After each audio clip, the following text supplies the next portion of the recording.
할렐루야. 오늘 말씀은 사도행전 4장 말씀입니다. 모퉁이의 머릿돌 되신 예수님, 예수 그리스도가 부활하셨고 그 부활의 증표가 무엇인지 4장 말씀을 통해서 함께 보도록 하겠습니다. 너무나도 강력한 사건이 예루살렘에 일어났습니다. 그리스도 예수의 부활 사건과 함께 제자들이 보는 가운데 예수님이 붕 떠서 그 몸이 떠서 영원한 하늘 위에 영원한 하나님 아버지 나라, 아버지 보좌 우편으로 이제 올라가셨고 예수님이 보좌 우편에 앉아 계셔서 영원한 중보자로 계시게 되는 겁니다. 눈앞에서 예수님이 쭉 올라가실 때 너희들이 본 그대로 다시 오시리라.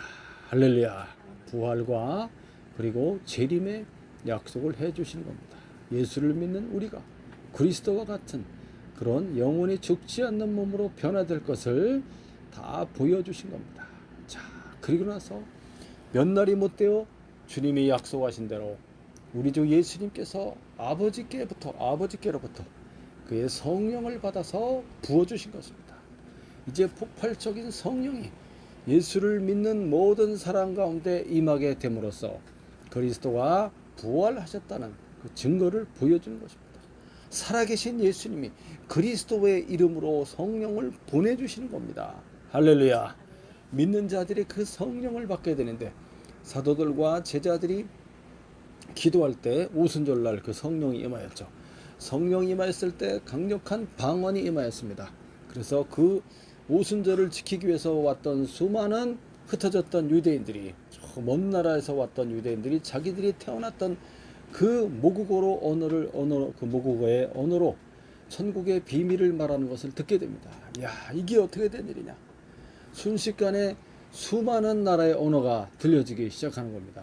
야, 너무너무나 놀라운 바로 이것이 성령이 강림하신 이제는 부활하신 예수 그리스도께서 예수를 믿음으로 죄 사함을 받고 영원한 천국에 들어갈 수 있는 그 놀라운 구원의 은혜가 임하게 되는데 그 증거로서 성령을 부어주시는 겁니다. 성령이 임함으로써 모든 죄를 고백하고 예수를 믿고 믿음으로 말미암아 이제 새로운 삶을 살아가게 되는 것입니다. 강력한 성령의 역사가 일어났고 어디에서? 예루살렘에서 일어났습니다. 예루살렘 성에서. 그리고 나서 이제 예루살렘 성전에서 또 강력한 역사가 일어났습니다. 그 놀라운 역사는 무엇이었습니까?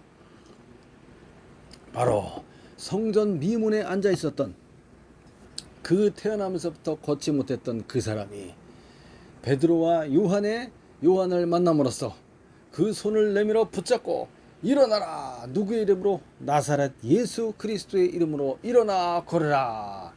그랬을 때 그 걷지 못하였던 그 사람이 벌떡 뛰어 일어나 걷기 시작했습니다. 베드로와 요한과 함께 성전 안으로 들어간 겁니다. 그도 이제 당당하게 성전 안으로 들어갈 수 있어요. 걷지 못하고 이렇게 그런 사람들은 못 들어가지 않습니까? 부정하다고 그래서 건강하고 완전한 몸이 되어서 성전 안으로 들어가게 됨으로써 수많은 사람들이 이것을 보게 됩니다. 40살이나 되었던 그 사람이 어릴 때부터 그 성전 미문에 와서 수십 년간 구걸을 하지 않았습니까? 많은 사람이 그 사람을 알고 있습니다. 근데 그 사람이 어떻습니까? 예수의 이름으로 건강하게 되어서 막 뛰어다니고 하나님을 찬송하니 이 놀라운 기적 앞에 할 말이 있습니까? 할 말이 없게 된 겁니다. 도대체 이게 어떻게 된 일이냐? 사람들이 도대체 이게 무슨 일이냐고 그것을 알기 위해서 솔로몬의 행각으로 다 모이게 되고 수많은 사람 백성들이 모인 거예요. 그래서 수많은 백성들이 이것은 정말 우리가 십자가에 못 박아 죽인 베드로의 설교대로 여러분들이 십자가에 못 박아 죽인 예수 그리스도를 그것도 이방인의 손을 빌려 죽이지 않았습니까? 그런데 하나님 아버지께서 그를 다시 살려내셨고 그리스도 예수는 하나님의 아들로서 구원자이십니다 하고 막 증거했죠. 예수 그리스도는 살아계십니다. 그 예수의 이름이 이 사람을 건강하게 한 것입니다. 이렇게 여러분 회개하십시오. 회개하고 예수를 믿고 그러면 죄 사함을 얻고 이와 같은 성령을 받게 될 것입니다. 이렇게 복음을 전하기 시작했죠. 그래서 많은 사람들이 이 말을 듣고 회개하게 된 것입니다. 성령이 임하고 방언의 역사가 나타났을 때 3,000명의 사람들이 예수를 믿었는데, 이제 예루살렘 성전 안에서 일어난 이 놀라운 걷지 못하는 사람을 걷게 하는, 누구의 이름으로? 예수의 이름으로. 자, 그것으로 인하여 5,000명이나 되는 사람이, 많은 사람이 예수를 믿게 되고 구원받는 역사가 나타나게 되는 것입니다. 누구 앞에서? 바로 그 성전 안에 누가 있습니까? 제사장들과 사두개인과 그리고 대제사장과 장로들과 서기관과 바리새인과 그 유명한 사람들 다 모인 곳에서 거기서 이런 놀라운 역사가 나타난 거예요. 발칵 뒤집혔어요. 방언의 역사로, 성령의 강림으로 예루살렘이 발칵 뒤집혀지고, 예수의 이름으로 이 병자를 완전하게 낫게 함으로써 이젠 성전이 뒤집어진 것입니다. 이 눈앞에 목격되어진 이 놀라운 이 역사와 능력을 보면서 할 말을 잃어버리는 거예요. 자, 그래서 오늘 모퉁이의 머릿돌, 건축자들이 쓸모없는 돌이라고 버렸는데 그 돌이 이 집을 건축하는 데 있어서 가장 중요한 머릿돌이 되는 거예요. 머릿돌, 기준이 되는 돌. 코너스톤이라고 합니다. 코너스톤. 자, 예수님이 바로 그 머릿돌이 되신다. 예수 그리스도의 부활을 또 베드로가 이제 공회 앞에서 증언하게 되는 것입니다. 자, 성령의 충만한 역사가 또 일어납니다.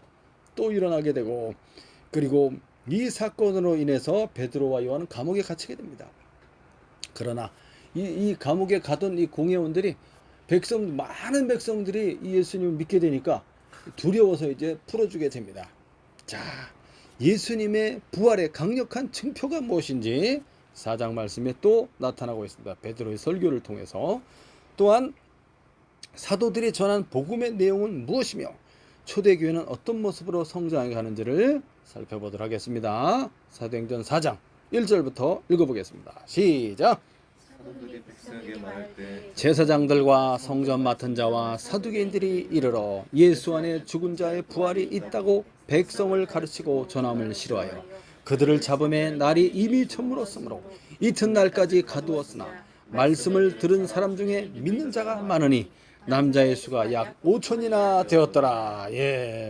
사도들이 백성들 앞에서 쫙 설교했죠. 베드로의 설교. 제사장들, 그러면 이 사람들은 사내들인 공회에 속한 제사장 무리들을 가리킵니다. 그래서 이 사람들은 예배 의식을 집행하는 사람들이죠. 그리고 성전 맡은 자는 누구냐면 성전의 경비대장을 가리켜요. 이 사람도 사두개파이면서 레위인입니다. 자, 그리고 사두개인, 이 사두개인은 다윗 시대 그 사독, 대제사장, 사독의 후예임을 자처하는 자들로서 이 사람들이 예수님 시대에 유대교의 한 종파를 이루게 되는 것입니다. 이 사두개파, 이 사람들은 영을 믿지 않습니다. 부활도 믿지 않고 천사도 믿지 않는 좀 이상한 사람들입니다. 자, 그리고 이런 사람들이 이제 이 바울이 예수의 부활을 증언하지 않습니까? 예수 그리스도가 죽은 자 가운데서 다시 살아나셨다. 누가 다시 살렸어요? 하나님 아버지께서. 예수님이 살아계신 증거가 바로 성령이 임하신 것이며, 방언을 통하여 지금 천국의 비밀을 말하는 것과, 그리고 예수의 이름으로 이러한 걷지 못하는 사람을, 한 번도 걸어보지 못한 그 사람을 걷게 하는 놀라운 기적이 일어나게 된 거죠. 예수의 이름으로 말미암아, 그 이름을 믿음으로 말미암아. 그래서 예수님이 살아계시다는 증거입니다. 그것이 그 부활 전하는 것을 싫어했다는 거예요, 이 사람들이. 그래서 잡았어요. 잡았는데 날이 저물어 가니까 가둬버렸어. 잡아서 이제 공회에 세우려고 그러는데 날이 저물어 가니까 감옥에 넣어버린 거야. 그래서 예루살렘 성전 안에는 뭐가 있냐면, 거기에 이 공회에 그 의회를 열 수 있는 그런 곳이 있고, 그 다음에 잡아 가둘 수 있는 감옥도 있습니다. 거기에 가둬버린 겁니다. 자, 그럼에도 불구하고 그날 믿는 자의 수가 남자의 수만 5,000명이나 되었더라. 여자들과 뭐 다 합치면 얼마나 많겠어요. 수만 명이 예수를 믿는 놀라운 역사가 일어나게 된 겁니다. 충격적인 일이지. 충격적인 일. 자기들이 예수를 죽인 것도 당연하고 죽었다고 생각했는데 그가 살아계십니다. 그가 하나님의 아들이라는 거예요.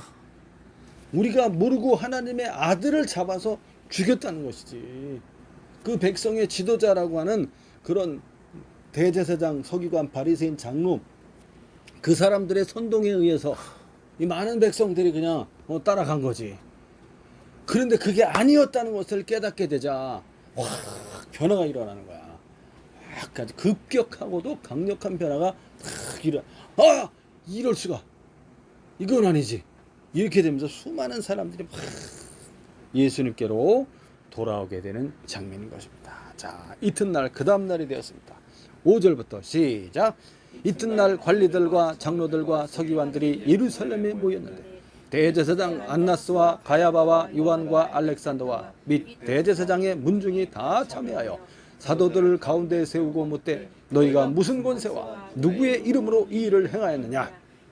베드로가 성령이 충만하여 이르되 백성의 관리들과 장로들아, 만일 병자에게 행한 착한 일에 대하여 이 사람이 어떻게 구원을 받았느냐고 오늘 우리에게 질문한다면 너희와 모든 이스라엘 백성은 알라. 너희가 십자가에 못 박고 하나님이 죽은 자 가운데서 살리신 나사렛 예수 그리스도의 이름으로 이 사람이 건강하게 되어 너희 앞에 서느니라. 할렐루야.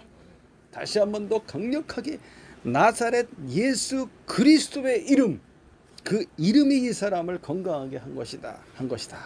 그 예수의 이름을 믿음으로 이 사람이 이렇게 건강하게 되는 놀라운 기적이 일어났다. 자, 공회가 열렸는데, 산헤드린 공회가 열렸는데 누구 모였습니까? 관리들, 대제사장들을 가리키고요. 장로들은 지파의 우두머리들을 가리키고, 서기관들은 랍비를 가리킵니다. 율법교사들, 그리고 이 사람들과 그 다음에 대제사장 안나스, 그건 전 대제사장의 더 현재 대제사장이 아니고 이전 대제사장 안나스, 그리고 이제 그의 사위인 가야바, 이 사람이 이제 대제사장이죠. 그 다음에 요한, 알렉산더, 또 대제사장의 문중, 다 모인 거야. 모일 수 있는 사람은 그냥 다 모였어. 지도자들이 다 모였어. 그 정도로 이것은 심각한 문제인 거야. 이 사람들이 볼 때는 우리가 잡아 죽인 예수가 아니 예수의 이름으로 이런 일 도대체 이게 무슨 일이야? 그는 죽었어. 부활 거짓말이야. 제자들이 예수님 시신을 훔쳐갔어. 거짓말하는 거야. 이렇게 눈으로 예수의 부활을 목격하였음에도 불구하고 목격자들의 증인, 그 파수꾼들의 증인 있지 않습니까? 그럼에도 불구하고 돈을 매기고 그들의 입을 봉하지 않았습니까? 예수의 제자들이 훔쳐갔다고 해라. 자, 이 살아계신 예수 그리스도 하나님의 심판을 어떻게 이 사람들이 그걸 피하려고 두렵지 않습니까? 그럼에도 불구하고 끝까지 자기들의 잘못을 어떻게 하는 거야? 감추려고 하는 거지. 끝까지 우리는 정당한 일을 했다. 죽일 놈을 죽였다. 끝까지 자기 잘못을 인정하지 않고 그것이 드러남에도 불구하고 계속 감추려고 하는 거죠. 감출 수 있습니까? 감출 수가 없어요. 제자들을 통해서. 그래서 저 제자들을 예수의 사도들을 어떻게든 잡아다가 그들의 이불을 봉하고 죽이려고 하는 거예요. 없애버리려고. 그래서 빨리 이것이 더 퍼지기 전에 벌써 지금 백성들 가운데 수만 명이 지금 막 퍼져나가고 있어. 이거 큰일 난 거야 이거. 야 이거 예수의 이단 종파가 퍼지기 시작하는데 이거 큰일 났다. 그러면 이 종파의 우두머리들, 사도들부터 다 잡아서 죽이는 거예요. 그래서 지금 이렇게 위협을 하는 것인데 많은 백성들이 믿고 있으니까 지금 막 우왕좌왕하고 있는 그런 상황입니다. 자, 7절에 보면 사도들을 가운데 탁 세워놨어. 산헤드린 공회에 이렇게 쫙 둘러앉아서 가운데 딱 이제 세워놓고 이제 신문을 하기 시작하는 겁니다. 무슨 권세와 누구의 이름으로 이 일을 행하였느냐. 무슨 권세? 무슨 권세요? 예수 그리스도의 권세지. 예수 그리스도가 누굽니까? 하나님의 아들이십니다. 그분이 지금 하나님 아버지 보좌 우편에 앉아 계시고 영원한 중보자가 되시는 거예요. 무슨 권세? 하나님의 권세지. 하나님 아들 그리스도 예수의 권세, 누구의 이름으로? 그 부활하신 예수 그리스도의 이름으로 이 일을 행하는 것이다 하면서 베드로가 성령이 충만해서 말하기 시작합니다. 이 병자에 행한 착한 일, 예수님이 행하셨던 그 모든 일도 착한 일이라고 말했죠. 착한 일. 그가 많은 고통에 눌리고 질병과 귀신과 그런 것들에 눌려서 고통당하는 영혼들 어떻게 했습니까? 그들의 육신을 악한 마귀로부터 해방시켜주고 그 질병에서부터 예수님이 치료해서 건강하게 만들어주고 그들의 죄에 대해서 예수님이 대신 십자가에 못 박혀 피 흘려 자기 자신을 대속제물로 줌으로써 저들을 구원해 내시는 것이 아닙니까? 가난하고 병들고 고통받는 영혼들을 다 구원해내는 것입니다. 이스라엘 사람뿐만 아니라 이스라엘 유대인이 아닌 이방인까지도 예수님이 다 그들을 구원해내는 거예요. 할렐루야. 야, 그렇게 큰 은혜가 예수를 통하여 일어난 것이죠. 자, 이 착한 일, 이렇게 나면서부터 걷지 못하고 할 수 있는 거라고는 구걸하는 것밖에 없지 않습니까? 그 사람이 일어나지 무슨 일을 하겠어요? 그런 참 불쌍하고 가련하고 그 성전에서 가장 불쌍한 사람이지. 그 사람이 자기는 문 앞에만 있고 다른 사람들은 다 성전에 들어가서 하나님께 예물도 드리고 헌금도 바치고 죄사함을 얻는 그런 것도 다 하고 하지 않습니까? 들어가질 못해. 자기는 문 앞에만 있지. 그런데 예수의 이름으로 건강해야 돼요. 그날 들어갔단 말이에요. 그 안에 얼마나 기쁘겠어요. 야, 나도 하나님의 자녀입니다. 야, 이 놀라운 역사, 이거는 착한 일입니다. 자, 어떻게 구원을 받았느냐 하면은 당신들이 십자가에 못 박아 죽인 그 예수를 하나님 아버지께서 죽은 자 가운데서 살려내셨고, 바로 그 살아계신 나사렛 예수 그리스도의 이름이 이 사람을 건강하게 한 것입니다. 그래서 여러분 앞에 서 있는 것입니다. 할렐루야. 자, 11절부터 읽어보겠습니다. 시작. 이 예수는 너희 건축자들의 버린 돌로서 집 모퉁이의 머릿돌이 되었느니라. 다른 이로서는 구원을 받을 수 없나니 천하 사람 중에 구원을 받을 만한 다른 이름을 우리에게 주신 일이 없음이라 하였더라. 할렐루야. 베드로가 쫙 말씀을 이제 변론을 하면서 시편 말씀을 인용한 거야. 시편 118편 22절 말씀에 건축자들이 버린 돌에 대한 얘기가 나와요. 필요 없다고 쓸모없다고 버렸는데 바로 그 돌이 그 집을 건축하는 가장 중요한 기준이 되는 머릿돌이 되었다는 거예요. 밑에 그림에 보면 이렇게 아치형으로 이렇게 딱 있을 때 그 오른쪽 끝에 보면 코너 스톤 있죠. 코너 스톤. 요게 이제 모퉁이 돌이지. 모퉁이 돌, 코너 스톤. 이 모퉁이 돌이 이제 이게 가장 기준이 되는 거예요. 그 옆에 왼쪽에도 그 코너 돌이 있죠. 그 올라가면서 이제 키스톤이라고 그래서 요것도 딱 기준을 잡아주는 거야. 그 위로 올라가면 마지막 위에 이제 쫙 이제 마지막을 정리할 때 캡스톤이라. 캡스톤 마지막. 자, 이렇게 이런 돌들이 있습니다. 근데 이 마지막 맨 밑에 처음 시작할 때 기준되는 그 돌을 가리켜요. 집 모퉁이의 머릿돌이 되셨다. 할렐루야. 이분이 바로 예수님인 것이에요. 이 다윗의 시편의 말씀을 딱 인용하면서 딱 얘기하니까 이걸 듣는 이 높으신 그분들이, 성경을 그렇게 많이 연구한 그 사람들이, 랍비들이, 대제사장, 바리새인들이 이걸 딱 들으면서 어땠을까요? 깜짝 놀랐지. 그게 그 말씀이었어? 해석을 딱 해준 거야. 해석을. 야, 그러면서 다른 이로서는 구원받을 만한 이름을 주신 일이 없다는 거예요. 다른 이름을. 오직 누구? 하나님의 아들 그리스도 예수. 그가 곧 구원자다. 다른 이로서는 구원을 받을 수 없다. 오직 예수로 구원을 받는다는 것을 베드로가 말씀을 통해서 딱 증언한 것입니다. 할렐루야. 할렐루야. 13절부터 읽어보겠습니다. 시작. 그들이 베드로와 요한이 담대하게 말함을 보고 그들을 본래 학문 없는 범인으로 알았다가 이상히 여기며 또 전에 예수와 함께 있던 줄도 알고 또 병 나은 사람이 그들과 함께 서 있는 것을 보고 비난할 말이 없는지라 명하여 공회에서 나가라 하고 서로 의논하여 이르되 이 사람들을 어떻게 할까? 그들로 말미암아 유명한 표적 나타난 것이 예루살렘에 사는 모든 사람에게 알려졌으니 우리도 부인할 수 없는지라. 이것이 민간에 더 퍼지지 못하게 그들을 위협하여 이후에는 이 이름으로 아무에게도 말하지 말게 하자 하고. 네. 본래 학문 없는 범인, 이 말은 무슨 말이냐면, 그 랍비들이, 서기관 학교가 있어요. 거기를 이제 어려서부터 쭉 10년 이상을 공부해야 돼. 성경 말씀을 다 외우고 다 쓰고 이렇게 하는 거예요. 해석을 할 수 있는 그런 능력을 이제 키우게 되는 거지. 자, 근데 그런 학교도 안 나왔어. 베드로는 학교를 안 나온 사람이야. 성경에 대한 전문 지식이 없는 평범한 사람, 범인이라는 말은 평범한 사람으로 생각했는데, 이 사람들이 누구 따라다녔어? 예수님을 따라다녀. 그 전에 뭐 했어? 고기 잡는 어부였잖아.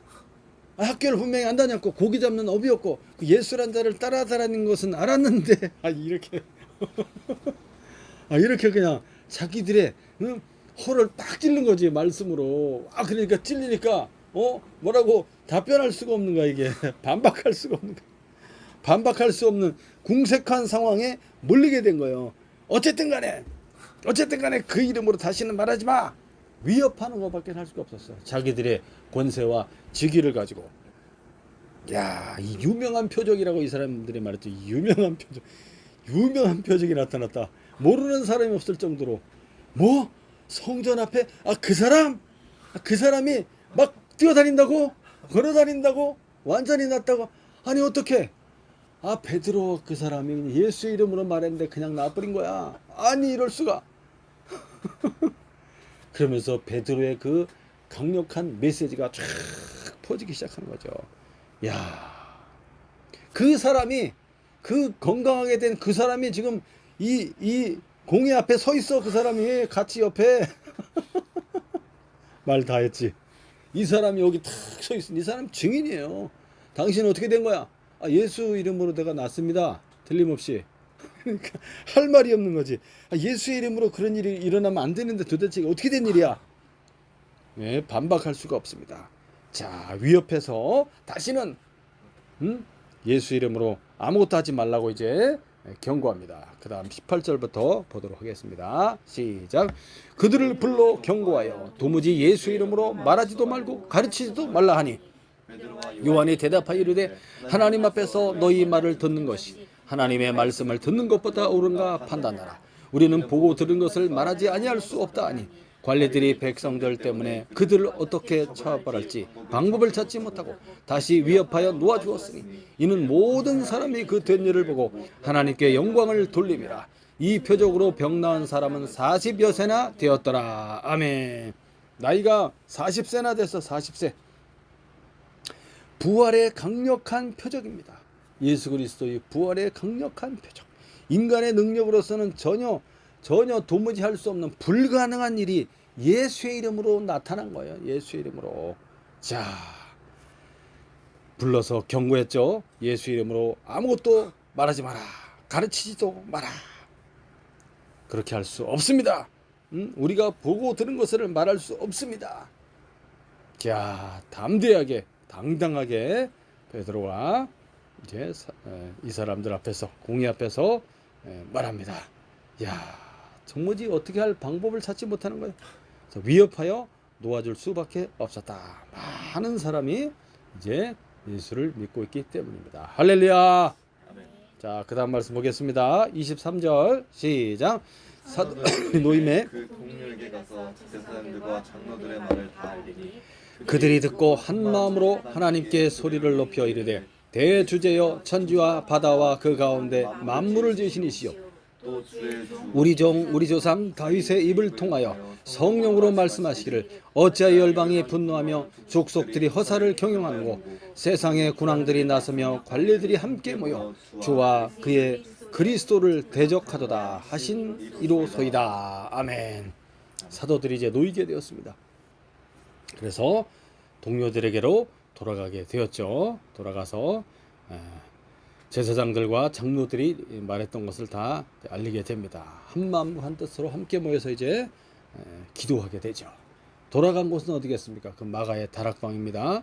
돌아가서 기도하는데 대주제요, 대주제, 주를 가리킵니다. 전능하신 통치자 하나님을 강조하는 것입니다. 대주제요, 주 하나님, 그런 뜻입니다. 그리고 천지와 바다와 그 가운데 만물을 지으신 하나님, 또 주의 종 우리 조상 다윗의 입을 통하여 성령으로 말씀하시기를 다윗을 통하여 말씀하신 거죠. 이게 시편 2편 1절 2절 말씀입니다. 시편 2편 1절 2절 말씀. 거기에 보니까 뭐라고 나와요? 어찌하여 열방이 분노하며, 열방은 어디입니까? 열방 이방 나라들을 가리키고, 그 다음에 족속들이 허사를 경영하는 거. 족속들은 이스라엘 백성들이 이방 나라 로마 총독들과 합세해갖고 예수님을 어떻게 했습니까? 십자가에 못 박았지. 자, 허사를 경영하는 거. 세상에 군왕들이 나서며, 군왕들 헤로드 왕과 로마 총독 빌라도를 가리키죠. 관리들이 함께 모여, 관리들은 대제사장을 비롯한 사내들인 공회원들을 가리킵니다. 함께 모여서 주와 그의 그리스도를 대적하다다. 그리스도를 대적하는 것이 하나님 아버지를 대적하는 것 같아요. 자, 이렇게 사도들이 이 말씀을 또 인용하면서 함께 기도하는 것입니다. 자, 그 다음 보겠습니다. 27절 시작. 과연 헤롯과 본디오 빌라도는 이방인과 이스라엘 백성과 합세하여 하나님께서 기름 부으신 거룩한 종 예수를 거슬러 하나님의 권능과 뜻대로 이루시려고 예정하신 그것을 행하려고 이 성에 모였나이다. 주여, 이제도 그들의 위협함을 굽어 보시옵시고 또 종들로 하여금 담대히 하나님의 말씀을 전하게 하여 주시오며 손을 내밀어 병을 낫게 하시옵고 표적과 기사가 거룩한 종 예수의 이름으로 이루어지게 하옵소서 하더라. 빌기를 다음에 모인 곳이 진동하더니 무리가 다 성령에 충만하여 담대히 하나님의 말씀을 전하니라. 할렐루야. 지금도 과거에도 예수님을 십자가에 못 박아 죽이기 위해서 헤롯과 본디오 빌라도, 이방인과 이스라엘 백성이 합세하여서 그렇게 하나님의 기름 부으신 거룩한 종 예수 그리스도를 그렇게 거슬러서 십자가에 못 박아 죽인 것과 같이 지금도 이 사람들이 어떻게 하고 있어요? 이제는 이 사도들을, 제자들을 죽이려고 그렇게 하고 있다는 것입니다. 이야, 그들이 그렇게 예수를 죽이려고 그렇게 합세하여 했던 그것은 다 예정하신 하나님의 뜻대로 그것이 행하여져 간 것이죠. 하나님의 권능과 뜻대로 이루시려고 예정하신 그것을 행하려고 이 성에 모였었나이다. 그 뜻이에요. 모였었나이다. 그 전에 그랬던 것 같이 지금도 이 사람들이 어떻게 하고 있는 거예요? 이 사도들과 제자들을 위협하고 있는 거예요. 그래서 그들의 위협함을 굽어 보시옵소서. 우리가 담대히 하나님의 말씀을 전하게 해주십시오. 기도의 내용입니다. 손을 내밀어 병을 낫게 해주십시오. 이 놀라운 능력입니다.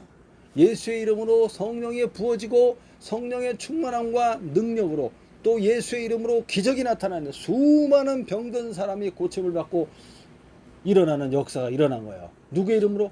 예수의 이름으로. 예수의 이름으로 우리도 사용하여 병든 자에게 손을 얹어 기도해야 됩니다.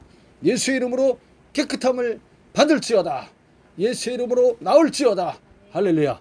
그리스도 예수의 살아계신 예수의 권능이 그 이름으로 나타나는 것입니다.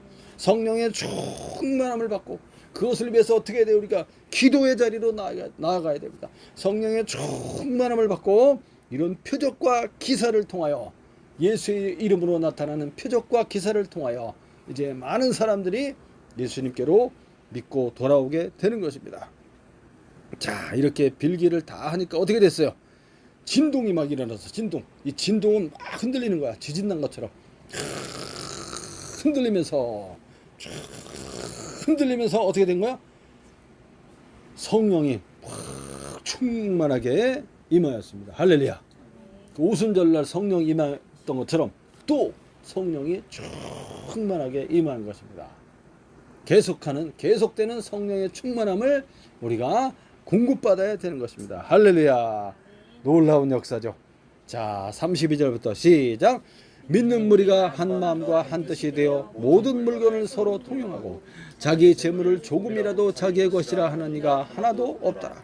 사도들이 큰 권능으로 주 예수의 부활을 증언하니 무리가 큰 은혜를 받아 그 중에 가난한 사람이 없으니 이는 밭과 집 있는 자는 팔아 그 판 것의 값을 가져다가 사도들의 발 앞에 두매 그들이 각 사람의 필요를 따라 나누어 주미니라. 아멘. 초대교회의 모습이 나타나는데 한 마음과 한 뜻이 되었고 누가 시키지도 않았는데 이 사람들이 자기 물건을 갖고 오는 거야. 그래서 서로 나눠 쓰는 거야. 통용. 그리고 자기 재물을 자기 거라고 말하지 않는다는 거예요. 이야, 놀랍지 않습니까? 자, 그래서 이제 자기의 이 밭이나 집을 팔아서 판 것을 이제 사도들의 발 앞에 갖고 온 거예요. 자, 그래서 그것을 가난한 사람들에게 필요를 따라서 나누어 주게 되니까 가난한 자가 다 없어지게 된 거예요. 가난한 사람이 없어지게 되었다.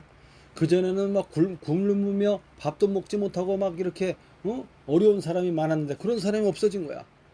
자기 집과 자기의 재산, 자기의 땅을 팔아가지고 갖고 와서 그것을 사도들이 나눠주게 되니까 이런 놀라운 역사가 나타났어요. 이게 초대교회의 모습이었다는 거야.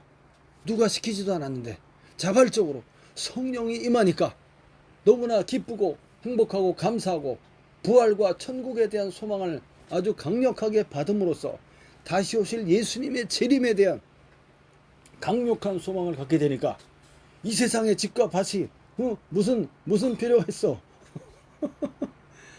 지금 내 형제가 고통받고 있는데 그들에게 먼저 줘야 되겠다. 팔아서 나누어 줌으로써 이 교회가 어떻게 된 거예요? 이 예수 안에서 예루살렘 교회가 가난한 자가 없어지게 되는 놀라운 역사가 나타난 거야. 이게 표적입니다. 이것이 교회에 일어난 하나님의 성령으로 일어나는 놀라운 표적인 것입니다. 자, 그리고 사도들을 통해서 큰 권능이 주 예수의 권능으로 주 예수의 부활을 증언했다고 그랬죠. 사도들을 통하여 일어난 큰 권능이 뭐냐면 수많은 병든 사람이 치유받는 거예요. 그 일이 일어난 거야. 귀신들이 쫓겨나가고 예수 이름으로 수많은 병든 사람이 막 어마어마하게 치료받는 거지. 지금도 병원에 가봐. 얼마나 많은 사람들이야. 응? 아픈 사람이 얼마나 많아. 수많은 병자들이 고침을 받고 치료를 받고 주님께로 돌아오는 역사가 이렇게 강력하게 나타났다는 거야. 할렐루야. 네. 자, 그래서 그 다음 말씀 보겠습니다. 36절부터 시작.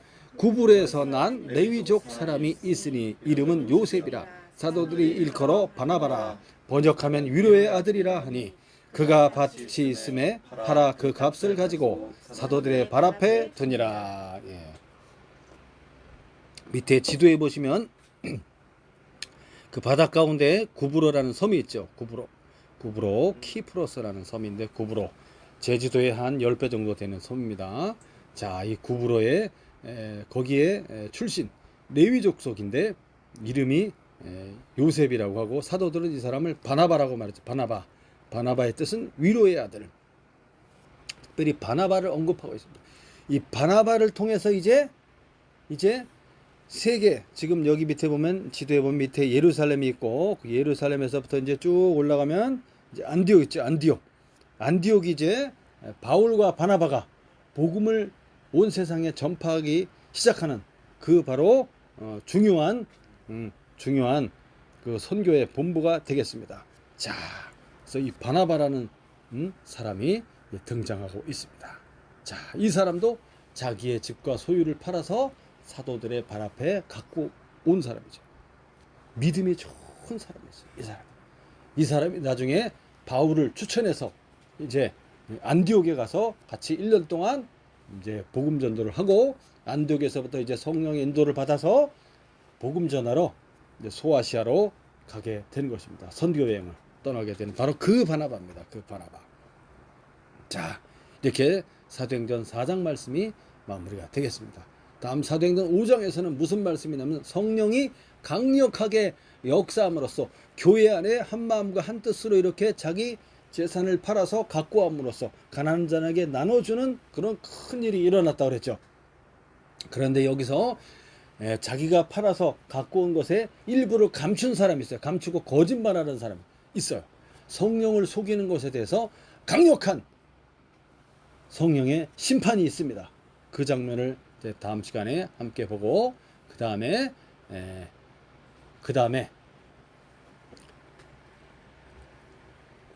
강력한 핍박이 이제 예루살렘에 또 일어나게 됩니다.